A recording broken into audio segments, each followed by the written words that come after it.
दोस्तों नमस्कार। हम लेकर आए हैं आपके कमेंट के ऊपर। हमने यहाँ पर से आपको इसके पहले एक वीडियो दिया था सॉल्यूशन का। तो यहाँ पर अब हम पूरा का पूरा जो 12th क्लास की मैथ्स है ये पूरी हम आपको यहाँ पर से डिटेल में समझाने वाले हैं। तो तैयार हो जाइए लास्ट तक देखने के लिए। पूरे 23 के 23 प्रश्न यहाँ आपको अच्छी तरीके से समझा दिए जाएंगे। तो सबसे पहले हम बात करते हैं ऑब्जेक्टिव पूरे के 25 ये पूरे 5 प्रश्नों के ऑब्जेक्टिव की। तो प्रश्न नंबर 1 में सही विकल्प चुनिए जिसमें कि आपको ये जो आंसर है पूरे दिए हुए हैं। पहले का -π/3 ये इस तरीके से आपको पूरे आंसर दिए हुए हैं, ठीक है। तो हम यहाँ पर इनको नहीं समझाएंगे क्योंकि इतना अपने पास टाइम नहीं है। रिक्त स्थानों की पूर्ति है ये पूरे आपको दिए हुए हैं। आप वीडियो को पुश करके नोट कर सकते हैं और इसकी पीडीएफ जो है आपको टेलीग्राम चैनल पर मिल चुकी है जिसका कि पासवर्ड हम इस वीडियो के बीच में बताएंगे। इसके पहले भी हमने पूरा का पूरा सॉल्यूशन आपको दे दिया है और उस वीडियो की जो लिंक है डिस्क्रिप्शन में दे दी जाएगी। तो यहाँ पर हम आपको दिखा दें पूरा का पूरा सॉल्यूशन किस प्रकार से क्वेश्चन को सॉल्व करना है। प्रश्न नंबर 3 में सही जोड़ी थी जिनमें कि यहाँ पर सिर्फ आपको आंसर दिए गए हैं। यहाँ पर से विशेष तौर पर ध्यान दीजिएगा, यहाँ पर केवल आंसर है कि पहले का आंसर ये होगा, ये होगा, ये होगा। उसके बाद क्वेश्चन नंबर 4 है, एक शब्द में उत्तर दीजिए। ये पहले का आंसर है। दूसरे का आंसर है, पूछा था कि किसी अवयव में 5 कोटि है, सॉरी 5 अवयव है तो वो किस प्रकार से बना सकता है। देखिए 5 अवयव होंगे तो वो इस तरीके से बनाएगा 1 2 3 4 और 5। तो इस कोटि को क्या कहेंगे हम, 1 गुणित 5। और चाहे तो वो इस तरीके से बना सकता है 1 2 3 4 और 5। तो इसको हम क्या बोलेंगे, इसको हम क्या बोलेंगे भाई, इसको हम बोलेंगे 5/a। यानी कि पहली जो कोटि का नंबर होता है, जैसे ये लिखा है 3 गुणित 2, तो पहले जो नंबर होता है वो पंक्ति को इंडिकेट करता है अर्थात से रो को इंडिकेट करता है और दूसरा जो नंबर होता है वो कॉलम को इंडिकेट करता है। ठीक, आगे बढ़ते हैं। ये है क्वेश्चन नंबर 3 का आंसर और ये क्वेश्चन नंबर 4 का वन है। क्वेश्चन नंबर 5 ये देखिए, ये क्वेश्चन नंबर 5 है, ये क्वेश्चन है। ये इसका अवकलन करेंगे तो क्या आएगा, x³ + 10x का अवकलन करेंगे तो 3x² + sec² x आएगा। ये आपका आंसर है। उसके बाद छठवा है a = a' और इसका एग्जाम्पल दिया है। सम्मित आप भी पूछा था तो ये इसका एग्जाम्पल है। क्वेश्चन नंबर 7 है, इसी का 512 आंसर आएगा। इसके बाद चलते हैं क्वेश्चन नंबर 5 पर, सत्य और असत्य बताइए। तो यहाँ पर से ध्यान दीजिएगा, शुरू के 2 असत्य है, बाकी सब सत्य की सत्य। अब हम चालू करते हैं अपना सॉल्यूशन। देखिए हम यहाँ पर के क्वेश्चन बिल्कुल भी नहीं लिखेंगे क्योंकि क्वेश्चन हम आपको बता चुके हैं। आप चाहे तो इस पर आपको इस वीडियो की डिस्क्रिप्शन में 2 लिंक मिलेगी, एक सॉल्यूशन की लिंक मिलेगी और एक आपको पेपर की लिंक मिलेगी, ठीक है। तो पहला अगला है क्वेश्चन नंबर 6 है, एक्स तथा वाई ज्ञात कीजिए। आपको एक्स और वाई की वैल्यू निकालनी है यदि आपको ये 2 अवयव जो है गिवन है। तो सबसे पहले हम डायरेक्ट सॉल्यूशन करते हैं, ठीक है। सॉल्यूशन करते हैं तो क्या क्या दिया है देखिए, ये अवयव दिया है और ये 2 दिया हुआ है। तो हम इसको सॉल्व करते हैं। ये है हल 6। सबसे पहले हमें दिया एक को अवयव ए मान ले, ठीक है। एक को अवयव ए मान ले, इसके साथ आपका 2 का गुणा है और दूसरे को हम बी मान ले और तीसरे को आप सी मान ले, ठीक है। यहाँ पर ध्यान दीजिएगा, जैसे कि इसको हमने ए मान लिया, इसको हमने ए मान लिया, इसको हमने बी मान लिया और इसको हमने सी मान लिया। तो 2a + b = c दिया हुआ है, एक्स वाई निकालना है। तो हम यहाँ पर करते हैं सॉल्यूशन। तो 2 ए की वैल्यू आपको यहाँ पर दी है 2 3 0x प्लस और ये दिया है y 0 1 और 3 इस इक्वल टू आपको c की वैल्यू दी हुई है 5 6 1 और 8। तो यहाँ पर हम आपको बता दें कि पहले की जब कभी भी अवयव में गुणा करते हैं तो इस 2 का सबके साथ गुणा करेंगे और फिर इसको ऐड कर देंगे। तो गुणा करते हैं तो ये हो जाएगा 2 दूनी 4 2 तिहाई 6 2 शून्य 0 और ये हो गया 2x प्लस ये हो जाएगा y 0 1 और 3 इज इक्वल टू 5 6 1 और 8। अब ये प्लस का साइन है तो इसको संगत अवयव को जोड़ देंगे, मतलब इस अवयव के साथ इस अवयव को, इस एलिमेंट के साथ इस एलिमेंट को हम जोड़ देंगे। तो ये हो जाएगा 4 धन y, ये हो जाएगा 6 धन 0, ये हो जाएगा 0 धन 1 और नेक्स्ट हो जाएगा 2x + 3 इज इक्वल टू ये हो गया 5 6 1 और 8, ठीक। अब देखिए नियम क्या बोलता है, नियम ये बोलता है कि यदि अवयव बराबर, देखिए ये अपने आप में एक अवयव कहला गया और ये अपने आप में एक दूसरा अवयव कहला गया। तो यदि अवयव बराबर होते हैं तो संगत अवयव भी उसके बराबर हो जाएंगे। संगत अवयव का मतलब क्या होता है वो भी आप देख लीजिए। मान लीजिए कि यहाँ पर एक एलिमेंट है 2 3 4 और 5 और दूसरे में अवयव है 1 0 2 और 3। तो संगत अवयव का मतलब होता है कि यदि इस स्थान पर जो वर्ड है तो दूसरे अवयव में उस स्थान पर कौन सा अंक है, ये संगत कहलाएगा। जैसे 5 का संगत कहला जाएगा 3। तो यदि अवयव बराबर होते हैं तो उनके संगत अवयव बराबर माने जाते हैं। तो हम यहाँ पर लिख सकते हैं कि चूंकि अवयव बराबर है अतः संगत अवयव बराबर होंगे, संगत अवयव बराबर होंगे। मित्रों यदि हम यहाँ पर ज़्यादा डिटेल में ना लिख पाएँ तो आप हमारी पुरानी वीडियो देख लीजिएगा, उसमें पूरा का पूरा डिटेल में दिया हुआ है। तो संगत अवयव बराबर होंगे तो ध्यान दीजिए हमें x और y निकालना है, तो ये वाली y वाली टर्म के ये बराबर होगा, तो ये हो जाएगा 4 + y = 5। भाई ये इसका संगत अवयव क्या होगा, 5 होगा, क्योंकि ये इसी स्थान पर है और ये भी इसी स्थान पर है। तो y = हो जाएगा 5 - 4 = 1। यह आपका आ गया आंसर, एक आ गया y = 1। कितना आ गया y = 1। फिर देखिए ये x वाली टर्म है और यहाँ पर ये बराबर में है, तो ये हो जाएगा 2x + 3 = 8। तो ये हो गया 2x = 8। ये प्लस का 3 इस तरफ गया तो माइनस का 3। फिर हमें x चाहिए है, तो 8 में से 3 गए तो 5 और ये बटे में 2। तो आपका x की वैल्यू आ गई 5/2। तो बहुत ही इजी है, देखिएगा ये आपके आंसर आ गए। ठीक है, आपके आंसर आ गए x = 5/2 और y = 1। इसी का हम सेकेंड क्वेश्चन करते हैं, मतलब इसी का अथवा करते हैं। ठीक है, हम सभी क्वेश्चन को बारी बारी से करेंगे, कोई ज़रूरी नहीं है। तो देखिए दूसरा इसी का अथवा है कि यदि एक अवयव है a और ये है b, तो a - b का मान निकालना है। तो हम फिर यहाँ पर से a का लिख लें। ठीक है, a का मान लिख लें। a का मान कितना है, a = दिया हुआ है 1 2 3 2 3 1 और b का मान दिया है -1 2 3 2 -3 और -1। आपको a - b निकालना है, तो हम a - b निकालते हैं।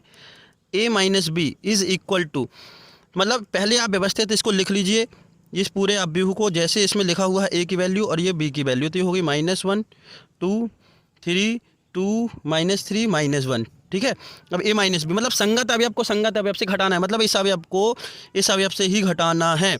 तो हम करते हैं, ये हो जाएगा 1 1 + 1, क्योंकि माइनस यहाँ है, माइनस तो माइनस माइनस प्लस, ये हो गया 2 - 2 3 - 3, ये हो जाएगा 2 - 2, ये हो जाएगा 3 + 3 और ये हो जाएगा 1 + 1।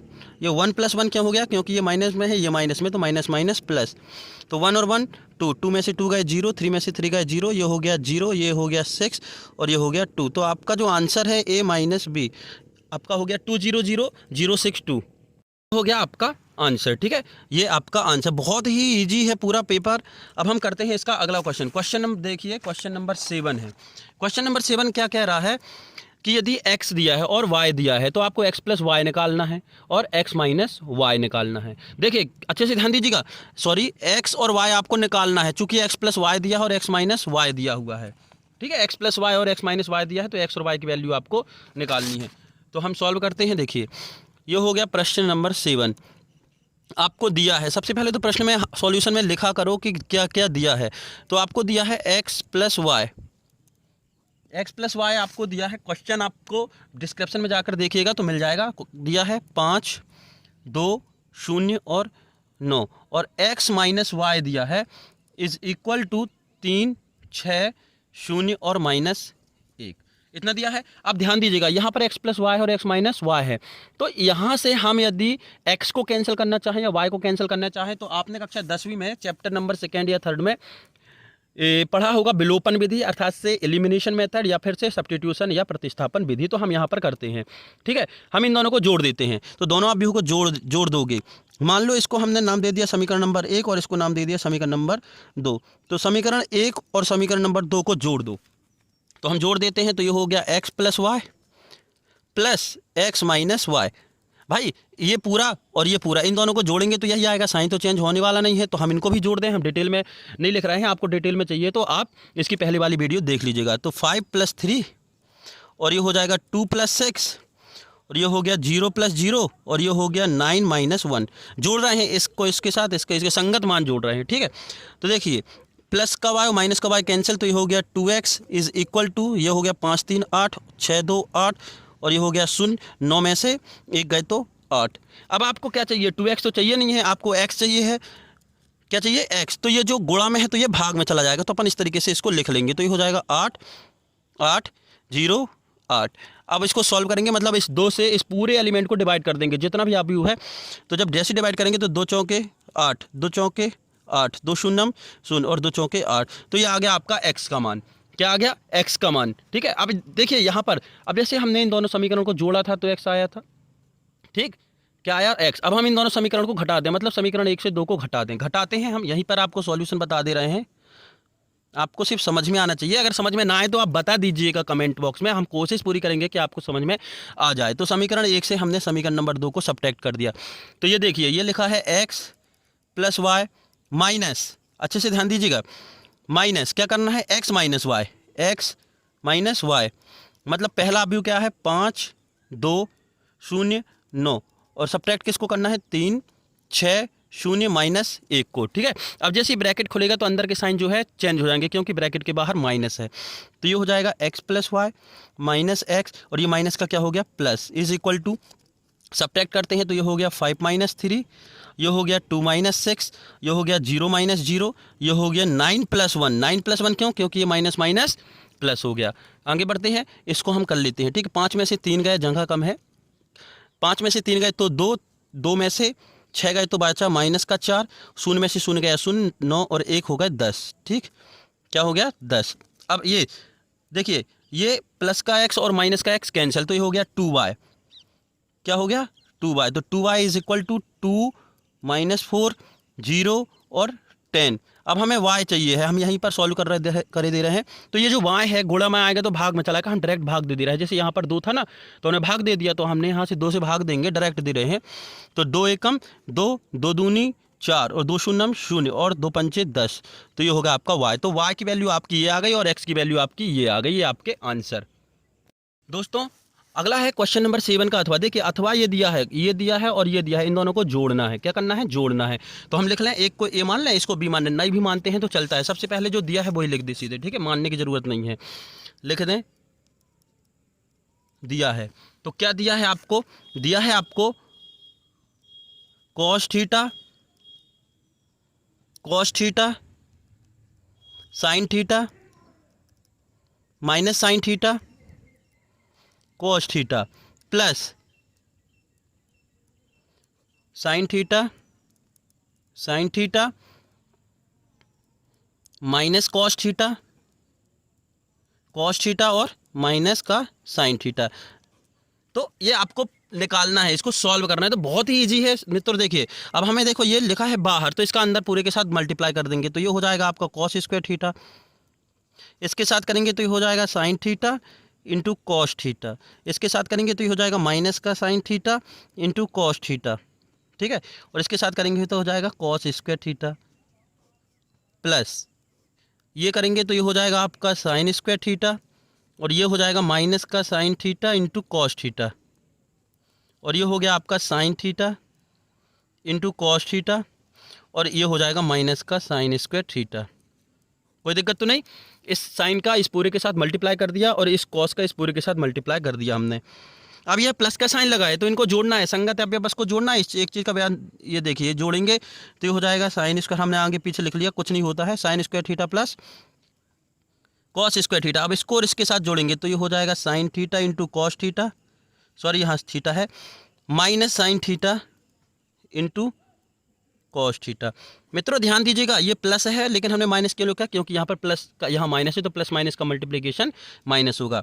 यहाँ हो जाएगा आपका माइनस का sine theta into cos theta, और ये हो गया प्लस का sine theta into cos theta, और ये हो जाएगा sine square theta minus, sorry minus का sine square theta plus cos square theta. यहाँ देखिएगा, ये क्वेश्चन थोड़ा सा है मिस्टेक है, ये जो है ना साइन थीटा प्लस का होगा, क्या होगा, तो ये प्लस का साइन थीटा ही रहेगा। ठीक, तो ये हो जाएगा साइन स्क्वायर थीटा। यहाँ पर थोड़ा सा देखिए, ये जो माइनस लिखा था ये प्लस का है। आगे बढ़ते हैं, तो जैसे हम आगे बढ़ेंगे तो ये sign square theta cos square theta का फार्मूला 1 होता है, और ये प्लस माइनस के दोनों कैंसिल तो ये हो गया 0, यहाँ भी प्लस माइनस के दोनों कैंसिल तो ये हो गया 0, और sign square theta plus cos square theta 1। तो ये जो है आपको सरल करने पर आंसर मिल गया, ये हो गया सातवें का अथवा।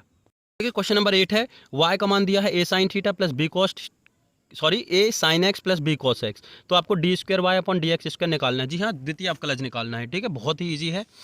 तो हम यहाँ पर सबसे पहले लिख रहे हैं, दिया है आपको, दिया क्या क्या है, y दिया है, कितना दिया है, A sine X plus B cos X, B cos X. और आपको निकालना क्या है, D square Y upon D X square, है ना, ये आपको निकालना है। तो हम करते हैं, सबसे पहले तो ये है, तो एक्स के सापेक्ष अवकलन करने पर ये सब चीज़ें मित्रों आप पिछले वीडियो में देख लीजिएगा, बिल्कुल डिटेल से मिल जाएगा। तो एक्स के सापेक्ष अवकलन करेंगे तो ये हो जाएगा D Y upon D X is equal to, ये आगे आ जाएगा। देखिए पूरा लिखना चाहो तो आप ऐसा लिख सकते हो, D upon D X A sine X plus D upon D X B cos X. ठीक, कांस्टेंट का तो अवकलन होता नहीं है, कांस्टेंट आगे आ जाता है, तो कांस्टेंट आगे रख दिया। साइन एक्स का होता है कॉस एक्स, ठीक, और बी, और ये कॉस एक्स का होता है माइनस साइन एक्स, क्या होता है, माइनस का साइन एक्स। तो ये हो गया आपका अवकलज, क्या हो गया, अवकलज D Y upon D x. और हमें क्या चाहिए, डी स्क्वायर वाई, तो इसको नाम दे दिया समीकरण नंबर 1। तो समीकरण एक का पुनः अवकलन करने पर, क्या, पुनः अवकलन मतलब एक बार फिर से करेंगे अवकलन हम, तो पुनः अवकलन करेंगे तो ये हो जाएगा D square Y upon D X square. तो किसका करेंगे, D upon D X A cos X minus D upon D X B sine X. ठीक है, देखिए ये जो था इसका फिर से कर रहे हैं इन दोनों का, ठीक है, तो ये ऐसे लिखा है, बस फॉर्मूला लगाना है अपन को यहाँ, और कुछ नहीं करना है आप। अब देखिए यहाँ पर से ए तो बाहर आ जाएगा क्योंकि कांस्टेंट का होता नहीं है, कॉस एक्स का हो जाएगा माइनस का साइन एक्स। उसके बाद बी यहाँ पर बाहर आ जाएगा, और ये पहले से माइनस था, और साइन एक्स का हो जाएगा आपका कॉस एक्स। इन दोनों से माइनस कॉमन ले लीजिए तो आपका हो जाएगा A sine X plus B cos X. हम जब माइनस कॉमन लेते हैं तो अंदर के साइन जो है चेंज हो जाते हैं, तो माइनस का प्लस, तो दोनों माइनस है तो दोनों प्लस हो गए। और ये जो A sine X plus B cos X value है वो किसकी है, देखिए A sine X plus B cos X Y की वैल्यू है, किसकी है, वाई की वैल्यू है। तो आप चाहो तो आंसर में यही लिख सकते हैं, D square Y upon D X square is equal to minus A sine X plus B cos X bracket में, या आप लिख सकते हैं माइनस का वाई, क्योंकि ये वाई की वैल्यू है, तो आप D square Y upon D X square को माइनस वाई भी लिख सकते हैं। ये आपका आंसर। देखते हैं हम इसी का अथवा। दोस्तों यहां पर ध्यान दीजिएगा, क्वेश्चन नंबर 8 का अथवा है y plus cos Y is equal to sine x, तो D Y upon D x आपको निकालना है। बहुत ही ईजी क्वेश्चन है। सबसे पहले तो हम लिखते हैं दिया क्या है, ये बहुत ज़रूरी है लिखना, ठीक है, यदि आप ये नहीं लिखते हैं तो नंबर आपके कट जाएंगे। तो दिया है y plus cos Y plus cos Y is equal to sine X, क्या दिया है, साइन एक्स। तो आपको निकालना क्या है, D Y upon D x. तो दोनों पक्षों का हम एक्स के सापेक्ष अवकलन करते हैं, दोनों पक्षों का एक्स के सापेक्ष, यानी कि differentiation with respect to X, both side, X के सापेक्ष अवकलन करने पर लिख लीजिएगा। तो जैसे करते हैं तो ये हो जाएगा आपका d upon D x into y plus D upon D x into cos Y is equal to D upon D x sine x. देखिए d Y upon D x तो यही रहेगा क्योंकि इसका तो होना नहीं है, प्लस कॉस वाई का हो जाएगा। देखिए इस कॉस वाई को समझ लो एक्स मान लो, ये मानने वाली चीज़ें हैं, ठीक है। तो वाई को अपन ने एक्स माना तो कॉस एक्स का क्या होता है, माइनस साइन एक्स होता है, तो एक्स की जगह वाई रखेंगे तो ये हो जाएगा माइनस का साइन एक्स, और फिर बचा वाई, तो D Y upon D X. ये हम आपको बाद में बता देंगे। यदि हम अपने चैनल में 9 से 12 तक की मैथ्स कंटिन्यू पढ़ाते हैं, यदि आपको अच्छा लगता है, समझ में आ रहा है, तो आप चैनल को सब्सक्राइब जरूर करें, जिससे कि आप डेली बहुत ही अच्छे तरीके से पढ़ सकें। यहाँ पर हम अभी आराम से नहीं बता पाएंगे क्योंकि आपको पूरे के पूरे 23 क्वेश्चन प्रोवाइड करने हैं। तो D Y upon D X हो गया, और साइन एक्स का क्या होता है, कॉस एक्स। इन दोनों में देखिए डी वाई एक्स और d Y upon x common है, तो हम दोनों से निकाल ले रहे हैं common d Y upon D x. तो यहाँ बचा 1 और यहाँ बचा माइनस का sine x is equal to cos x. हमें d Y upon D x बस चाहिए है, तो ये हो गया d Y upon D x, और d Y upon D x के साथ जो साथ में है वो कहाँ जाता है, डिनोमिनेटर में या उसके हर में। तो हम इसको लिख लेंगे cos x upon 1 minus sign x. तो ये हो जाएगा आपका आंसर। ठीक है, अगला क्वेश्चन देखते हैं। अगला क्वेश्चन है, ध्यान दीजिएगा, क्वेश्चन नंबर ये है 9। यदि क्या दिया है आपको, y दिया है cos इनवर्स इंटू ई की पावर माइनस एक्स हो तो dy अपॉन डी एक्स ज्ञात कीजिए। तो हम निकालते हैं, सबसे पहले जो दिया है वो लिख लें हम। दिया है y इज इक्वल टू दिया है cos इनवर्स ई की पावर माइनस एक्स। तो दोनों का x के सापेक्ष अवकलन हमें निकालना क्या है, dy अपॉन डी एक्स निकालना है। तो दोनों पक्षों का x के सापेक्ष अवकलन करेंगे तो ये हो जाएगा dy upon D X is equal to D upon D X cos inverse E की पावर माइनस एक्स। गुणन नियम लगाते हैं, लेकिन यहाँ पर हम मान कर करते हैं ना। अब इस पूरे को हम यदि टी मान लें तो कॉस इनवर्स टी या एक्स यू भी जो कुछ भी मानना हो, तो आप सीधे से ये रखें कि कॉस इनवर्स एक्स का फॉर्मूला क्या होता है। आपको सिर्फ मानना है कि कॉस इनवर्स एक्स का फॉर्मूला क्या होता है, बस। बाकी आपको कुछ भी सोचने की ज़रूरत नहीं है, क्योंकि जो मानते हैं ना उसका फिर से हो जाता है अवकलन। जो भी आप मानोगे उसका फिर से, मतलब ई की पावर माइनस एक्स का अपन दोबारा कर लेंगे। इसको अपन समझ लो कि ये पूरा एक्स है। तो कॉस इनवर्स एक्स का फॉर्मूला क्या होता है, कॉस इनवर्स एक्स का फॉर्मूला होता है 1 upon under root of 1 minus X square, 1 minus X square. तो एक्स की जगह ये पूरा माना था तो अपन ने ई की पावर माइनस एक्स का होल स्क्वायर लगा दिया। ठीक है, एक्स स्क्वायर माना था, फिर अपन किसको जो उसको माने थे उसका फिर से करेंगे। तो ई की पावर माइनस एक्स का अपन ने फिर से कर लिया। भाई यहाँ पर हम बता दें आपको कि ये जो फार्मूला होता है D upon D X cos inverse X, ठीक है, कॉस इनवर्स एक्स, ये फार्मूला था 1 upon under root of 1 minus X square. ठीक है, ये फार्मूला होता है। अब एक्स की जगह अपन ने इस पूरे को मान लिया, तो एक्स स्क्वायर की जगह अपन क्या लिखेंगे, ई की पावर माइनस एक्स का होल स्क्वायर, यही करेंगे ना। फिर आगे बढ़ते हैं, डी अपॉन डी एक्स ई की पावर माइनस एक्स, जिसको अपन मानते हैं उसको हम फिर से अवकलज करते हैं। ठीक है, जिसको अपन मानते हैं उसका फिर से अवकलज करते हैं। तो ये तो हो गया 1 upon under root of 1 minus, इसका स्क्वायर करेंगे तो ई की पावर माइनस का 2x हो जाएगा, क्योंकि पावर का मल्टीप्लिकेशन हो जाता है। अब डी अपॉन डी एक्स ई की पावर माइनस एक्स। अब ई की पावर जो माइनस एक्स दिख रही है, तो ई की पावर माइनस एक्स का माइनस आगे आ जाएगा, ई की पावर एक्स का माइनस एक्स का माइनस आगे आ जाएगा। ठीक है, sorry, D upon D X cos inverse X का जो फॉर्मूला होता है वो यहाँ पर माइनस होता है, ये साइन बस का होता है। तो minus 1 upon under root 1 minus X square, तो यहाँ माइनस लग जाएगा। क्लियर है ना, ठीक। तो यहाँ अपन ने माइनस लगा दिया। अब इसका जब हम करेंगे तो ई की पावर एक्स का, तो ई की पावर एक्स तो होगा ही, और ये माइनस एक्स का इस तरफ आएगा तो ये माइनस फिर से लग जाएगा, तो ये माइनस 1 अपन ने कर दिया। जब आगे करोगे तो ये हो जाएगा 1 upon under root of 1 minus e की power minus 2x into e की पावर माइनस एक्स। ये माइनस और ये माइनस प्लस हो गया, तो ये आपका आंसर। क्वेश्चन नंबर 9 का अथवा है, यदि x दिया है और y दिया है तो आपको dy अपॉन डी एक्स निकालना है। तो सबसे पहले तो हम इसका अथवा देखने के लिए लिखते हैं कि दिया क्या है, गिवन क्या है। ठीक है, गिवन है x इज इक्वल टू, कहाँ गया, ये 9 का अथवा है, x इज इक्वल टू दिया है a कॉस थीटा और y इज इक्वल टू दिया है a साइन थीटा। ठीक है, आपको निकालना है dy अपॉन डी एक्स, आपको निकालना है dy अपॉन डी एक्स। तो सबसे पहले हम क्या करें, इसका x के सापेक्ष थीटा के सापेक्ष और इसका थीटा के सापेक्ष अवकलन करना है, ये थीटा है। तो अवकलन करते हैं तो ये हो जाएगा D x upon D theta is equal to D upon D theta A cos theta. इसका भी कर लेते हैं यहाँ पर, तो ये हो गया d Y upon D theta is equal to D upon D theta into a sine theta. हम क्या कर रहे हैं, देखिए जो यहाँ पर राशि होती है उसी के सापेक्ष अपन अवकलन करते हैं। तो यहाँ पर थीटा है तो अपन ने थीटा के सापेक्ष अवकलन कर लिया, डिफरेंशिएशन कर लिया। तो निकालेंगे तो d x upon D theta, ए कॉस थीटा का क्या हो जाएगा, ए तो कांस्टेंट रहता है, कॉस थीटा हो जाएगा माइनस का साइन थीटा। ये d Y upon D theta, a तो कांस्टेंट है तो आगे आ गया, साइन थीटा का हो गया आपका कॉस थीटा।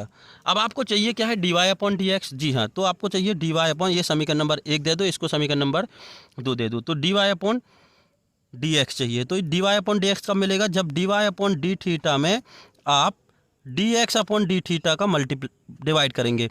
तो D Y upon D theta की वैल्यू रखिए, d Y upon D theta की वैल्यू हो जाएगी ए कॉस थीटा, और d x upon D theta की वैल्यू हो जाएगी माइनस ए साइन थीटा। तो ए से a cancel, cos theta upon sine theta होता है कॉट थीटा। क्या होता है? Cot theta. यही होता है formula. Sine by cos tan होता है। देखिए यहाँ पर आप चाहो तो रीजन लिख सकते हैं कि कॉट थीटा बराबर होता है cos theta upon ten sine theta upon sine theta. तो आया आपका आंसर। क्वेश्चन नंबर 10 है, लिखा है एक गुब्बारा जो सदैव गोलाकार रहता है, ठीक है, का परिवर्तनशील व्यास। परिवर्तनशील व्यास मतलब ये दिया हो, व्यास मतलब आप समझते हैं कि ये कोई गोला है और दो परिधियों पर स्थित बिंदु को मिलाने वाली रेखा जो वो केंद्र से होकर जाए, मतलब यहाँ से यहाँ तक की दूरी, व्यास परिवर्तनशील है मतलब बदल रही है। तो एक्स के सापेक्ष आयतन के परिवर्तन की दर निकालनी है। किसके? आयतन के। और आयतन का सूत्र होता है 4/3 पाई आर क्यू। तो सबसे पहले हमें क्या है? आर पता होना चाहिए। तो हम करते हैं क्वेश्चन को सॉल्यूशन, बहुत ही इजी है। देखिएगा यहाँ पर सबसे पहले इसका दिया है, क्या दिया है आपको? आपको दिया है व्यास। क्या दिया है? व्यास। कितना दिया है व्यास क्वेश्चन में? क्वेश्चन में व्यास देखिए ये दिया है 3/2 2x + 1। कितना दिया है? 2x + 1। तो हमें त्रिज्या की जरूरत पड़ेगी क्योंकि सूत्र में आयतन की तो त्रिज्या होती है। तो त्रिज्या बराबर होता है व्यास बटे 2। तो 1/2 और व्यास हो गया आपका 3/2 2x + 1। तो त्रिज्या हो गई 3/4। ये 2 2 जा 4 हो गया और 2x + 1 ये हो गई आपकी त्रिज्या। इसके बाद आपको आयतन निकालना है। तो माना आयतन, आयतन है परिवर्तन निकालना है, आयतन परिवर्तन की दर। तो माना आयतन भी है। तो गोले का आयतन का सूत्र होता है, गोले का आयतन का सूत्र होता है 4/3 पाई आर क्यूब।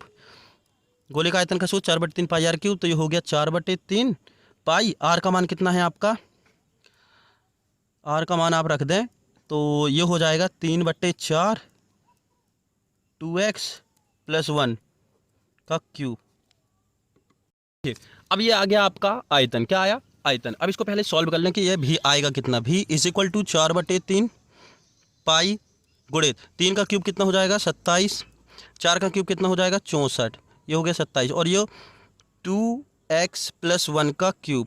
भाई 3 का क्यूब 27 लिख दिया, 4 का क्यूब 64 लिख दिया और इसका क्यूब अपन ने लगा दिया। तो अब ये 3 से कटेगा, 3 नाम 27 और ये 4 से कटेगा कितनी बार? 16 बार।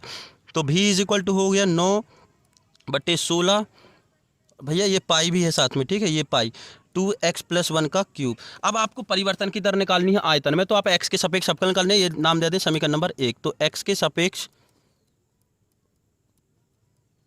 अवकलन करने पर, तो अवकलन हम करते हैं तो ये हो जाएगा dv/dx = ये जो कांस्टेंट वैल्यू है अपन आगे लिख लें तो ये हो जाएगा 9π/16 d/dx 2x + 1 का क्यूब। x की पावर n वाला फार्मूला लगेगा, है ना। तो ये हो जाएगा आपका, देखिए यहाँ पर से 9π/16। तो ये जो 3 है आगे आ जाएगा तो ये हो जाएगा 3 2x + 1 का होल स्क्वायर। और जब इसका होगा तो देखिए इसको अपन ने x मान लिया, ये वाला फार्मूला है d/dx x की पावर n। तो क्या हो जाता है? nx n-1 यही होता है। तो ये जो n था 3 था तो ये आगे आ गया और n-1 मतलब 3 में से 1 गए तो 2 हो गया। अब अपन ने इस पूरे को x मान लिया था। क्या मान लिया था? x। तो अब इस पूरे का भी करेंगे तो जैसे ही हम इस 2x का करेंगे तो ये जो 2x है इसका केवल क्या बचेगा? 2 बचेगा। क्या बचेगा? 2। तो आप जहाँ जहाँ कट पिट रहा है काट दीजिए। तो 2×8 = 16 हो गया। ये कितना हो गया? 2×8 = 16 और ये गुणा कर दिए तो ये हो गया 9×3 = 27 π/8 और 2x + 1 का होल स्क्वायर। ये आपका आंसर है। क्या है? ये आपका आंसर। यहाँ पर ध्यान दीजिए अवकलन के सूत्र लगे हुए हैं, हम यहाँ पर डिटेल में बता चुके हैं। क्वेश्चन नंबर 10 का अथवा है, एक स्थिर झील में एक पत्थर डाला जाता है, ठीक है, एक स्थिर झील में पत्थर डाला जाता है और जब और तरंगे वृत्तों के रूप में 4 सेंटीमीटर प्रति सेकेंड की गति से चलती हैं। तरंगे जो हैं वो 4 सेंटीमीटर प्रति सेकेंड की दर से चलती हैं। कितनी चलती हैं? 4 सेंटीमीटर प्रति सेकेंड की दर से चलती हैं। और जब वृत्ताकार तरंगों की त्रिज्या 10 सेंटीमीटर है तो उस क्षण घेरा हुआ क्षेत्रफल कितनी तेजी से बढ़ रहा है, ये आपको बताना है। तो बहुत ही इजी है। तो हमें निकालना क्या है? क्षेत्रफल कितनी थी, मतलब क्षेत्रफल में परिवर्तन की दर निकालनी है, ठीक है, जबकि त्रिज्या में परिवर्तन की दर आपको दी हुई है और ये जो परिवर्तन हो रहा है ना समय के सापेक्ष हो रहा है। तो बहुत आगे बढ़ते हैं हम यहाँ पर। किसका था ये क्वेश्चन? क्वेश्चन नंबर प्रश्न 10 का था। किसका था? प्रश्न 10 का। प्रश्न 10 का अथवा प्रश्न 10 का अथवा का। तो सबसे पहले दिया है dr/dt। dr/dt मतलब जो परिवर्तन की दर है त्रिज्या में वो दी हुई है, कितनी दी है 5 सेंटीमीटर। यहाँ पर ध्यान दीजिएगा कितनी दी है 4 सेंटीमीटर प्रति सेकंड दी है, कितनी दी है 4 सेंटीमीटर, 4 सेंटीमीटर प्रति सेकंड की दर से बढ़ रहा है। अब माना r त्रिज्या वाले वृत्त का क्षेत्रफल, वृत्त का क्षेत्रफल, भाई एक वृत्त है इस तरीके से, ये तरंगें चल रही हैं, ठीक है, तो उसका क्षेत्रफल a = होगा πr²। क्या होगा πr²। इन दोनों का t के सापेक्ष अवकलन कर दें तो t के सापेक्ष, समय के सापेक्ष करना है ना आपको अवकलन, तो t के सापेक्ष अवकलन करने पर अवकलन करेंगे तो ये हो जाएगा dA/dt, क्योंकि आपको क्षेत्रफल में परिवर्तन की दर निकालनी है, और ये हो जाएगा d/dt πr²। ये r है और ये t है, t के सापेक्ष करना है तो श्रृंखला नियम का यूज करेंगे, जैसे चेन रूल का यूज करेंगे श्रृंखला नियम से, तो ये r के सापेक्ष हो जाएगा और ये t यहाँ पहुँच जाएगा। तो हम पाई हो गया, तो ये हो गया 2πr। ये 2πr क्यों हो गया, क्योंकि d/dx, x की पावर n वाला फॉर्मूला लग गया, nx n-1, ये 2 आगे आ गया, 2 में से 1 गया तो 1 बचा, और पाई तो कांस्टेंट है तो आगे आ गया था। अब यहाँ हो गया dr/dt, क्यों हो गया श्रृंखला नियम से। अब ये dr/dt अपन को क्वेश्चन में दिया है, कितना दिया है 4 दिया है, तो ये हो गया 2πr × 4, कितना दिया है 4, तो ये हो गया 8, कितना हो गया 8πr। क्वेश्चन में देखिए एक चीज़ और कुछ दिया होगा, हाँ ये त्रिज्या भी दी है, कितनी दी है 10 सेंटीमीटर, तो यहाँ दिया है, मैं आप लिख लीजिएगा यहाँ पर r = 10 सेंटीमीटर। तो यहाँ पर जब पुट करेंगे तो ये हो जाएगा 8π × 10, तो ये हो गया 80π, कितना हो गया 80π सेंटीमीटर स्क्वायर प्रति सेकेंड। ये हो गया आपका परिवर्तन की दर dt। सीधी सी बात यह है, आपका आंसर ये है कि क्षेत्रफल में जो परिवर्तन होगा वो होगा 80π सेंटीमीटर स्क्वायर प्रति सेकेंड, ये आपका आंसर। अगला क्वेश्चन है क्वेश्चन नंबर 11, sin mx का x के सापेक्ष समाकलन करना है। जी हाँ, तो आपको फंक्शन दिया हुआ है, ठीक है, मान लो कि ये y है, कितना है sin mx, कितना है sin mx दिया है आपको फंक्शन, समाकलन करना है इसका, तो ये हो जाएगा sin mx × dx। समाकलन करेंगे तो sin mx का जो आपका इस देखो ये mx है, इसको अपन ने पूरा कुछ भी मान लिया, मान लो, ठीक है, आपको जो मानना हो आप मान सकते हैं, इसको अपन ने कुछ भी माना तो साइन, समझ लो ये sin x है, क्या है sin x है, जैसे अभी अपन अवकलन में कर रहे थे तो ये समझ लो एक x है, तो sin x का समाकलन क्या होता है माइनस का cos x, क्या होता है माइनस का cos x, और इसके साथ जो वैल्यू होती है ना वो हमेशा डिनोमिनेटर में चली जाती है, तो ये आपका आंसर हो गया। और यहाँ पर +c लिखना ना भूलें, ये आपका आंसर हो गया, +c मतलब -1/m cos x + c, ये आपका आंसर। क्वेश्चन नंबर 11 का अथवा है, क्वेश्चन नंबर 11 का अथवा f(x) ये दिया है, द्वारा परिभाषित फलन a का प्रति अवकलज f ज्ञात कीजिए जहां f0 = 3 है। जी हाँ, इसका अथवा हम देख लें, अथवा में दिया है fx कितना दिया है 4x³ - 6, प्रति अवकलज भी निकालना है, ठीक है, fx बराबर से 4x³ - 6, इसका आपको पहले प्रति अवकलज निकालना है। तो प्रति अवकलज हम बताते हैं कि प्रति fx का प्रति अवकलज, ठीक है, fx का प्रति अवकलज, fx का जो प्रति अवकलज होगा वो हो जाएगा आपका x⁴ - 6x। अब क्यों होगा वो भी आप ध्यान दीजिएगा, प्रति अवकलज का मतलब होता है कि सीधे समाकलन की बात कर रहे हैं, उल्टा बोल रहे हैं, ठीक है, इसके पहले, इसके एक स्टेप पहले की बात हो रही है। तो जैसे हम इसका देखो प्रति अवकलज मतलब इसके एक कदम पहले का, तो जैसे हम इसका निकालेंगे तो ये आपका आ जाएगा, देखिए d/dx x⁴ - 6x, चूँकि तो ये आप अवकलज करेंगे तो ये हो जाएगा 4x³ - 6, ये आया आता है, इसलिए अतः अवकलज जो होगा प्रति अवकलज, तो इसका प्रति अवकलज क्या हो जाएगा x⁴ - 6x प्रति अवकलज का मतलब होता है कि उसके एक कदम पहले की जो संख्या है वो क्या थी, फलन क्या था। तो इसके एक कदम पहले का जो फलन था वो क्या था, x की पावर 4 माइनस 6 है, क्योंकि इसका अवकलन करोगे तो ये आपको मिल जाएगा। इतना क्लियर है। अब उसके बाद आपको दिया हुआ है कि f0 है ना, fx। अच्छा एक चीज़ और दी है कि fx जो होता है, fx दिया x की पावर 4 माइनस 6x और प्लस c। यदि आप इसका समाकलन करेंगे ना, आप इसका समाकलन करेंगे तो यही आ जाएगा। तो ये आपको दिया है fx कितना दिया है आपको प्रश्न में, सॉरी f0 दिया है ना, f0 इज इक्वल टू 3 दिया है। तो इस सभी जगह जीरो रखिए आप, तो ये हो जाएगा f0 is equal to 0 minus 6 into 0 plus c। तो ये हो गया केवल c, क्या बचा आपका, केवल c। तो केवल c, तो f0 कितना है, f0 c आया अपना, कितना आया f0 c। लेकिन क्वेश्चन में तो आपको f0 गिवन है, f0 जो क्वेश्चन में है वो गिवन है, f0 आपको क्वेश्चन में गिवन है, कितना दिया है, 3 दिया है। तो यहाँ पर c की वैल्यू कितनी हो जाएगी, यहाँ पर ध्यान दीजिए कि c की वैल्यू हो जाएगी आपकी 3, क्योंकि f0 क्वेश्चन में गिवन है। अब ये जो है आप यहाँ पर रख दीजिए तो आपका आंसर हो जाएगा, मतलब ये c की वैल्यू यहाँ पर रख दीजिए तो ये हो जाएगी x की पावर 4 माइनस 6x प्लस 3, ये आपका आंसर। अगला क्वेश्चन देखते हैं। अगला क्वेश्चन है क्वेश्चन नंबर 12। क्वेश्चन नंबर 12 देखिए, यहाँ पर दिया हुआ है a और यहाँ दिया हुआ है b। तो आपको a b निकालना है, मतलब से प्रोडक्ट ऑफ मैट्रिक्स निकालना है, इन दोनों का गुणनफल निकालना है। तो सबसे पहले तो a और b लिख देते हैं, ठीक है। तो a गिवन है आपको 0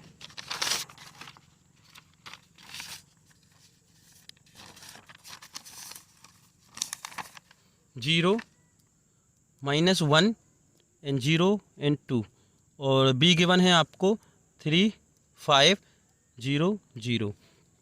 आपको ए बी निकालना है, तो ए बी निकालते हैं। A b is equal to हो जाएगा, देखिए ए बी का मतलब ये होता है कि ये जो आपको ये पंक्ति दिख रही है, ठीक है, इस पंक्ति का एक पहले स्तंभ के साथ और दूसरे स्तंभ के साथ मल्टीप्लाई करना है संगत अवयव के साथ। तो 0 के साथ 3 का करेंगे तो 0 इंटू 3 प्लस माइनस 1 का 0 के साथ करेंगे तो माइनस 1 इंटू 0। आगे बढ़ते हैं इस वाले स्तंभ में, ठीक है। करना क्या है, इस पहली पंक्ति का सभी स्तंभों के साथ मल्टीप्लाई करते हैं। तो 0 के साथ 5 का करोगे प्लस माइनस 1 का फिर 0 के साथ करेंगे। फिर इसके बाद आते हैं 0 के साथ 3 का करोगे, फिर 2 के साथ 0 का करोगे, फिर 0 के साथ 5 का करोगे, फिर 2 के साथ 0 का करेंगे। तो ये हो गया आपका 0 प्लस 0, ये हो गया 0 प्लस 0, ये हो गया 0 प्लस 0, और ये भी हो गया आपका 0 प्लस 0। तो जैसे ही आप इसको करोगे तो 0 0 0, तो ये जो अवयव है ये शून्य अवयव है, या फिर से इसको 0 बोल देते हैं। तो आंसर आपका जो है शून्य आ जाएगा, a into b is equal to 0, ये आपका आंसर। इसी का अथवा दिया हुआ गुणनफल परिकलित कीजिए, मतलब गुणनफल करना है। इसी का अथवा दिया हुआ है कि मान लीजिए कि एक अवयव है a, उसका मान है 1 2 3, और एक और अवयव है मान लीजिए b, लिखा है 2 3 और 4। तो ये आपको निकालना है ए बी। क्या निकालना है, ए बी, मतलब इन दोनों का आपको गुणन करना है। तो बहुत ही आसान है, जैसे अभी अपन ने किया था, मतलब इस पंक्ति का इन सब के साथ करना है, इन सभी स्तंभों के साथ। तो ये हो जाएगा 1 गुणे 2, 1 गुणे 3 और 1 गुणे 4। फिर इस 2 का तीनों के साथ करोगे तो ये हो जाएगा 2 गुणे 2, 2 गुणे 3 और 2 गुणे 4। फिर इसका करोगे तो ये हो जाएगा 3 गुणे 2, 3 गुणे 3 और 3 गुणे 4। तो 2 एकम 2, 3 एकम 3, 4 एकम 4, 2 दूनी 4, 3 दूनी 6, 4 दूनी 8। ये हो गया 3 दूनी 6, 3 तिरका 9 और 3 चौके 12। तो ये जो है आपका आंसर। ये आपको इतना ही करना था, यहाँ पर आपको सिर्फ गुणा करना था। क्या करना था, गुणा करना था। क्वेश्चन नंबर 13 है, सिद्ध कीजिए कि tan inverse 1/2 plus tan inverse 2/, ये जो है प्लस है, ठीक है, ये प्लस है। tan इनवर्स 1/2 और tan इनवर्स 2/11 करना है, तो आपको tan इनवर्स 3/4 प्रूव करना है। तो हम प्रूव करते हैं। सबसे पहले तो इसको अच्छे से लिख लें, ठीक। तो क्वेश्चन नंबर क्या है, 13 है। क्वेश्चन नंबर 13, क्वेश्चन नंबर 13 क्या दिया है, tan inverse 1/2 plus tan inverse 2/11 is equal to tan inverse 3/4 आपको प्रूव करना है। प्रूव करते हैं तो हम यहाँ पर लेते हैं लेफ्ट हैंड साइड। आप तो लेफ्ट हैंड साइड आपकी है tan inverse 1/2 plus tan inverse 2/11, ठीक है, यही है लेफ्ट हैंड साइड। अब देखिए यहाँ पर एक फार्मूला बनता है जो हम फार्मूला पढ़ चुके हैं, तो हम बता दें यहाँ पर ये साइड में tan inverse x plus tan inverse y is equal to होता है tan inverse x plus y upon 1 minus x y, यही होता है 1 माइनस एक्स वाई। तो ये जो फार्मूला है ये फार्मूला आपको लगाना है, ठीक है। तो ये फार्मूला आप यहाँ पर साइड में लिखिएगा, यहाँ पर लिखना है आपको। तो हम लगाते हैं, ये हो जाएगा tan inverse x plus y मतलब 1/2 plus 2y 11 upon 1 minus x y 1/2 into 2y 11 is equal to tan inverse, तो ये हो गया एलसीएम लेंगे तो ये हो गया एलसीएम 22, ये हो गया 11, ये हो गया 4 अपॉन 1 माइनस 2 से 2 कैंसिल हो गया और ये हो गया 1/11, तो ये हो गया tan इनवर्स 11 और 4 15/22 अपॉन 1 माइनस, तो ये हो गया 11 माइनस 1/11, तो ये हो गया tan इनवर्स 15/22 गुणित 11/10। कैलकुलेशन था वो आपसे बन जाएगा, सिर्फ परिमेय संख्या का जोड़ घटाना था। तो ये हो गया tan इनवर्स, ये कैंसिल हो जाएगा, देखिए 5 से ये कट रहा है, 5 तिहाई 15 और 5 दूनी 10 और ये 11 दूनी 22, तो ये हो गया 3/4। यही आपको लाना था, देखिए tan इनवर्स 3/4, तो ये आपका आ गया 3/4, ये आ गया आपका राइट हैंड साइड, तो ये आपका प्रूव हो गया।